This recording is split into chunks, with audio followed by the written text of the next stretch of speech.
Kumusta mga kaibigan, maligayang pagdating sa aking channel. Sina Neslihan Atagol at Kadir Dougulo ay nagbahagi ng larawan ng kanilang mga anak sa kauna-unahang pagkakataon. Inihayag din niya ang pangalan ng kanilang dalawang anak. Ibinahagi ni Neslihan Atagol at Kadir Dougulo ang pangalan ng kanilang mga anak.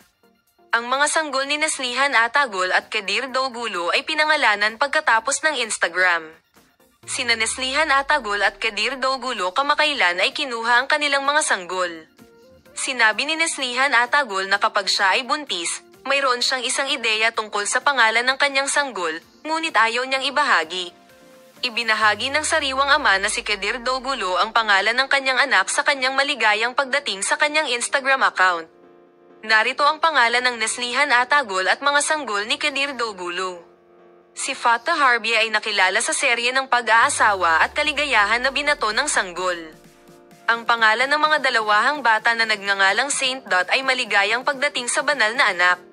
Si Kenan Dougulo Instagram account ng Neslihan at ang mga maliliit na sanggol ay nagbahagi ng kwento ng welcome note ng aking santo ay nahulog. Sasabihin namin sa iyo ang mga detalye sa paksa na makita ka sa mga bagong video. Sundin ang aming channel, Polem.